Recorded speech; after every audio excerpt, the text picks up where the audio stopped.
Station, this is Air Force Staff Sergeant Todd Cabalon. Good evening. We have you loud and clear on the International Space Station. All right. Yeah.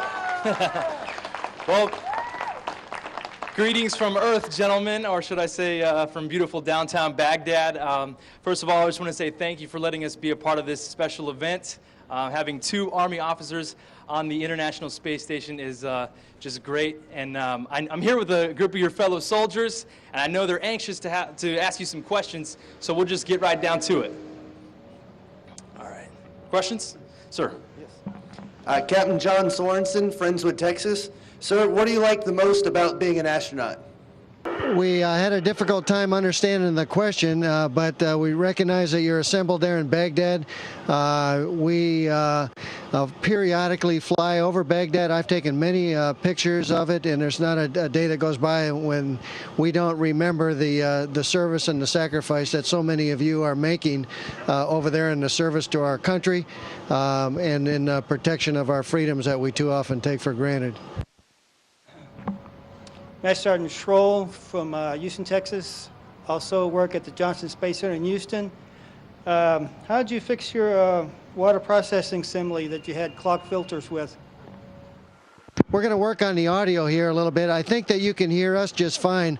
As you probably know, I arrived on the space station the first part of October, launched on September 30th from Kazakhstan, not too far from where you are.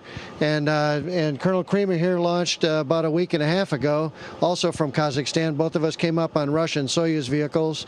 It takes 2 days to get here, and we'll be overlapping here on the space station for about 2.5 to 3 months. Colonel Creamer will remain on board after my Russian crewmate Max Sarayev and I return to Earth in the middle of March.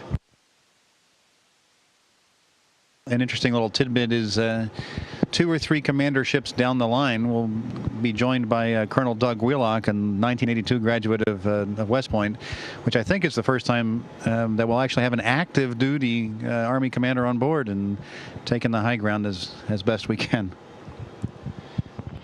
Hello, sir. Lieutenant Kalich, 32nd Infantry Brigade Combat Team, Wisconsin National Guard.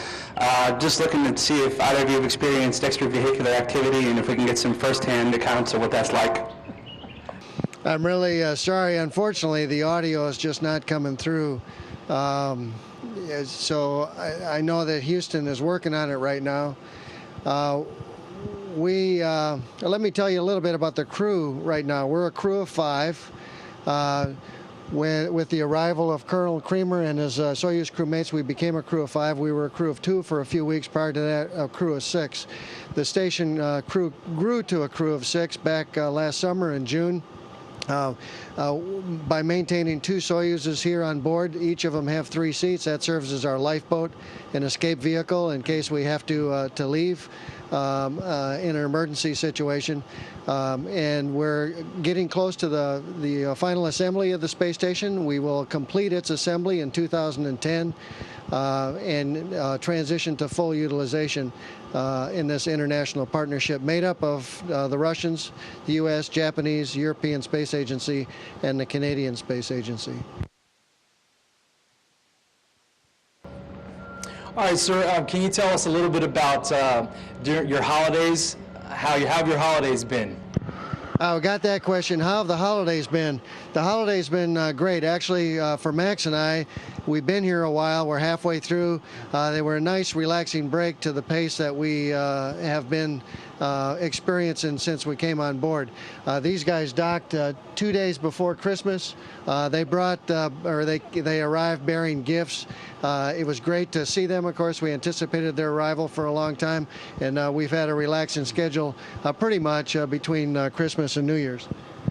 And one of the things that we can share with you is being away from family and friends at this time of year is unique for us, of course, specifically being on the space station. But thinking about you guys, we understand that you are also away from your family and friends and are bonding with the troops that you are living with, much like what we do here. This is our home away from home. You guys, of course, are elbow to elbow with your compadres there, and I think that is just absolutely wonderful because that enables us to do what we can do up here, too. Thank you, sir. We'll go back to the Master Sergeant's question. I think the audio is working now. Master Sergeant Schroll from Houston, Texas. I also work at the Johnson Space Center in Houston. How did you fix the clog filter for the water processing assembly up in the space station?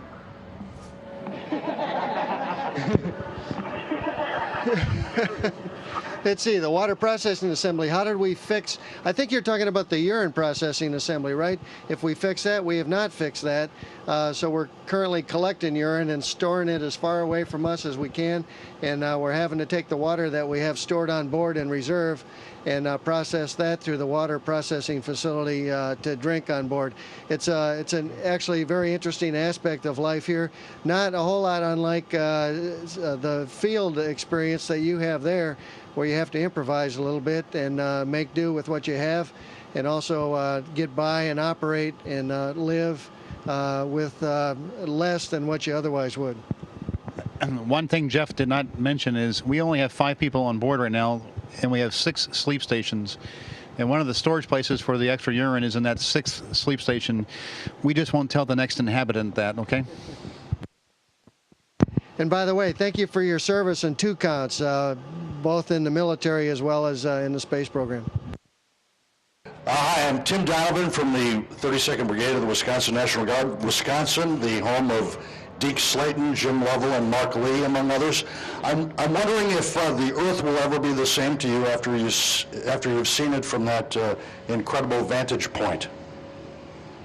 I think for anybody who has seen the Earth from this incredible vantage point, as you describe it, will never see the Earth in the same way. You know, when we're on the Earth, we see obviously very limited. In some places, we see just a tiny little area that we can observe at any given time. For example, I grew up in Wisconsin on a small farm, and I didn't have a whole lot of exposure outside of that, especially in urban environments. And of course, then you get on your first airplane ride, and your whole world changes. And when you get on your first spacecraft and you go to orbit, of course, it changes again. To be able to view the entire globe looking out the window, to orbit the Earth every 90 minutes, to spend weeks and months here and see the Earth go through its seasons, it's an incredible place. It's just a fascinating experience to be able to see God's creation from this vantage point. I can't say it any better than what Jeff just shared with you, but as we go through our working day, one of the treats is to be able to build up enough time ahead of the schedule that they've planned for us so we can just simply go and look out the window and take pictures. It is that beautiful. Well, we were broadcasting the event over the radio, and one of our listeners wanted to know what it is like for PT for you guys that far up there in a weightless environment. One of the nice things being in orbit is that we can lift a lot of weight. I mean, we can push around tons of weight up here, so that's kind of cheating. So how do you actually lift weights? How do you actually run? And so we have to use other forces other than gravity to help us. For instance, when we're lifting weights on our weightlifting machine, it's called the Advanced Resistive Exercise Device. We're actually pushing against or pulling against a vacuum that we actually build up in big cylinders. And we can do some serious weightlifting on that device. And running, we have a treadmill, and it's just like any old other treadmill, except we've got these long bungee cords that weigh us down and allow us to make contact and not float away off of the treadmill. And we also have a bicycle. So each day we're supposed to be doing 2 hours or more of exercise. And the exercise is not only for our own general fitness, but it's also a countermeasure to the atrophy that we suffer when we're up here, as well as the bone loss that we suffer up here. Specialist Furler from the 558th Air Support Medical Company at Fort Bragg. My question is, do you guys ever get the chance to call home to your families? That's a great question, and I know it's a subject that's near to dear to your all's hearts as well, because you want to stay in contact with the family. And obviously in the situation that you're in, you're limited to be able to do that. We actually have pretty good resources on board to do that. We have the equivalent of a voice over IP telephone system that obviously goes through the communication system we have here on the space station, but we can call anywhere on Earth, and we typically call our family every day. Once a week or so, we usually on the weekend, on a Sunday, we have a video teleconference with our family back home. We also have email capability where we can, it's not as quick as it is on the Earth, but we synchronize the email about 3 times a day, so we're able to stay in contact contact that way. And then people send us electronic greetings through video and other means as well that we get periodically. So overall, we're able to stay in pretty close contact with our friends and family. Lieutenant Mercinger from Houston, Texas. I noticed both of y'all are wearing 2 wristwatches. Could you please explain what the second device is for? That's a great question. We, you know, the old saying is a man with 2 watches never knows what time it really is. We actually have a real live watch that we use that's synchronized to the GMT time, and we're living on Greenwich Mean Time. But the other black device that we have is an activity watch. It's a light sensor, a photodiode, and a little mini accelerometer. And some of the researchers are taking a look at our activity during the day and how active we are versus how restful our sleep is, and they watch the light and activity cycles to see if we're getting a proper amount of rest, if we get disturbed at night. So they're tracking our behavior basically. Lieutenant Kalich with 32nd Infantry Brigade Combat Team, Wisconsin Army National Guard. I was just asking if either of you two have experienced EVA and if we could get some first-hand accounts on what that's like. Yeah, I've been outside 3 times, not during this stay on the space station, but the last time I was up here 3.5 years ago, I went out once in a Russian spacesuit and once in a U.S. spacesuit. And then back in 2000, I went out once on a shuttle flight in the U.S. spacesuit. It's an incredible experience. It's one thing to be able to look out the window here and see the Earth and whatnot. It's another thing to actually go outside. And you yourself in a spacesuit are a spacecraft in itself. It's complete with life support systems, power systems, comm systems, etc., to keep you alive and functional outside. The work outside is incredibly challenging. Not unlike a lot of what you do. It's a lot of heavy lifting. You're outside for quite a while, usually 6.5 hours or more. You're in the suit about 8.5 or 9 hours. So it's a long day, but it's a highlight of the entire experience. Hey there, Sergeant Ron Wiedeberg, 318th Public Affairs Office, Operations Center. I noticed you guys kind of look like you're upside down. How does your bodies react to that? Like your cardiovascular, like does the blood rise to your feet or does it rise to your head? Or just stay still? That's a great question. The truth is that there really is no up and down up here because everything's weightless. When we first launch on the Russian spacecraft and you go weightless, there tends to be a shift of fluids from the lower legs up into the chest and head area, and you tend to see people with moon faces and they get puffy and all the fluid tends to go in that direction. But now once we've adjusted, up and down don't matter to us, and it really doesn't have the blood flow rush that you're referring to. Hey, how you doing? I'm Captain Sherman, First ID, Military Transition Team. We communicate a lot with our military partners on the Iraqi side pretty much every day. What is it like working with the Russian partners on the space station every day? What are the challenges? Any funny things happen? Well, actually, that's one of the most rewarding aspects of the entire experience as well. Both Colonel Creamer and I have worked with the Russians now for over 10 years or so, and we've spent a lot of time in Russia. The biggest challenge, of course, is learning the language, each other's language, so that you can, as you know very well, develop a relationship of trust. But we've become close friends with many of our Russian colleagues, particularly our crewmates. We do trust each other. Like I said, the language is the toughest part of the whole experience, but once you've got some level of ability at the language, it just opens the doors wide open for those relationships. So we've had a great experience working with the Russians overall, both on an individual level as well as a corporate level. The other thing I'd like to emphasize is that our Russian compadres here on station, I can easily count among my best friends. The humor is really good in both languages. The care, the self-care and the caring for your buddy is also extremely good. And I have absolutely total faith in everything we're doing.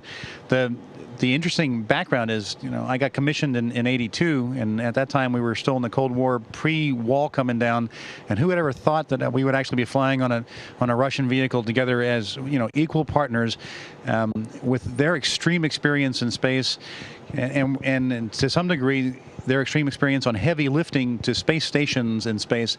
Has been wonderful working with these guys. They're really, really super folks. Major McCrae from Florence, South Carolina, the 12th Military Police Command, Fort Meade, Maryland, and the 318th Public Affairs Operations Center. My question is, how have your many years of experience, including military experience, prepared you for what you're currently experiencing in space? That's a great question. I think that our military experience prepared us for what we're doing in space in the same way that your military experience is preparing you to meet the challenges that you have every day and the challenges that you're going to have in the future. I think all of the things that you appropriate from being in the military are obvious, and those things apply to what we're doing too. The teamwork, the dedication to mission, the whole concept of duty, of trustworthiness, of honor, of serving and service. All of those things are instilled in those that spend time in the military, and all of those things have a direct application to other aspects of life, and they certainly have a direct application to what we're doing here. Perseverance and things like that as well. One other aspect I think is pretty key is as you go through your learning curve for the military, one of the things that you become acutely aware of is subjugating your personal self for the greater contribution to the team. And I think that's one of the biggest things. We happen to be on the pointy end of the bayonet by flying on the space station, but there's a huge team behind us.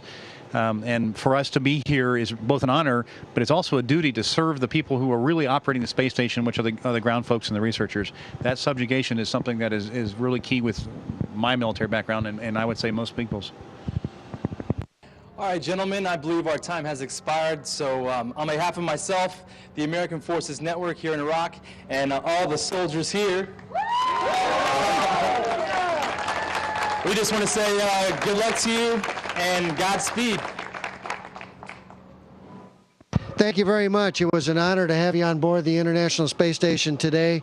We thank you for your service, and again for the sacrifices that you're making in the protection of our freedoms that we're able to enjoy. You are in our thoughts. We appreciate what you are doing for our families, our country. By all means, stay safe, and can't wait for you guys to get back to your families too. Godspeed all. Godspeed all. All right.